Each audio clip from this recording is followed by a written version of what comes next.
We are in for a treat today, folks.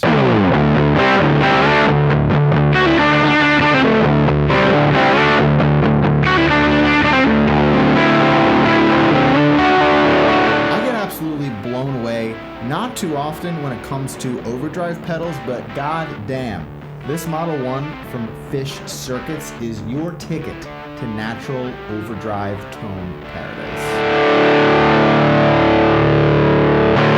This thing not only looks cool and vintage, but it sounds great and it's very versatile. Now I have two main amps. They're both tube, the Sheriff 22, which you see behind me, and then the Milkman Sound, the Amp 50. And this Model 1 makes both of them sound even better, whether I want a light overdrive or cranked fuzz distortion kind of sound. It's great, there's my review, but I'm pumped to show you guys what it can do. I'll go over all of its knobs and switches, give you all the sound demos, of course, and most importantly, help you decide to see if this is right for you. If you're into these kind of demos, I don't really talk too much, only in the beginning right now and towards the end. So if you're into demos and reviews that are mostly audio with a few little inputs from me, then consider subscribing so you can be up to date on the best gear. Let's just first go over all the controls, knobs, and switches so you know sort of what does what, and then when you hear the demos after this, you'll sort of know what you're listening for. So starting with the knobs, we have a drive, a level, and a top. The drive, simple enough, is the gain control. Now the level control obviously controls the volume. You can really crank this thing if you want to get it blaringly loud. It's super fun. You can also taper it back for some sounds as well. You can like crank the drive, lower the volume a little bit. The top control is just our high end and low end. More treble response the more we bring this up. And then the lower is the amount of bass response we get. Now the two switches right here are what really make this pedal so versatile. And in my opinion, what makes this thing shine the best. So the mode switch has two options, B and N. Now they say that the B mode showcases the saggier and more distorted side with almost like fuzz-like tones when the drive control is basically just maxed out. But the N mode actually has more volume output than B, but it does have less gain. So there will sort of be a volume drop when you're on B compared to N. Now the body switch controls the amount of lower frequencies. Now it's represented by 3 dots with the lowest being the fattest sounding. The middle position is sort of the best of both worlds. It really tidies up your guitar mix. And then once we go to the top position, this just cuts out most or if not all of the bass. So if you're in a band setting, this is where this is super helpful. Personally, I love the middle switch. Like I said, it's the best of both worlds. You still get a rich and full sound when you're distorted, not too muddy. There is still a little bass response in there. It's not completely cut out. Now I shouldn't say completely cut out when you're at this top position, but it's noticeably gone or noticeably not there. Can't talk today. Now a note that they add in sort of the manual or their website, which I think is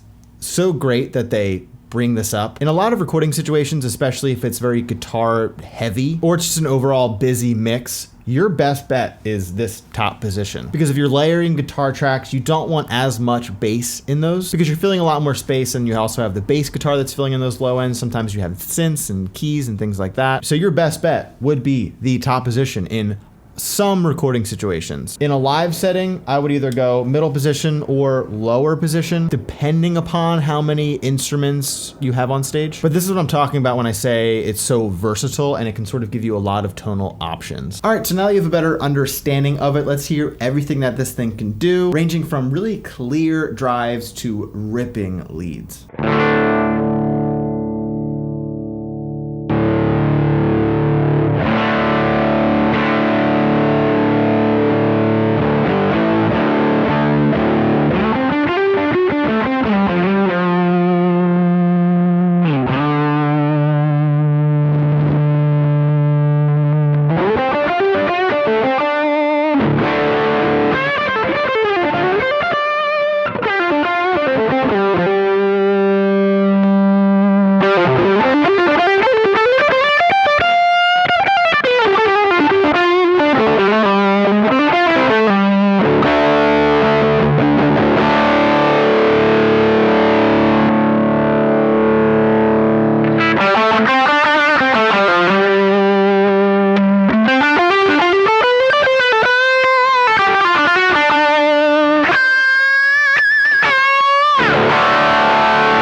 Now this pedal sort of came into my life at the right time because I sort of just got this cleaner amp, the Amp 50, and I'm honestly used to the Plexi style amp, the Sheriff 22 behind me, so I needed some gain pedals to run through that Amp 50 since it's so clean. I really don't have too many drive pedals, to be honest with you. Like I said, I'm very picky about it. I do have a Dumble drive. It was like a Donner pedal that I got 4 years ago. It was like 50 bucks. I sort of use that as like a boost slash like a little bit of mid gain. It's supposed to sound like a Dumble amp.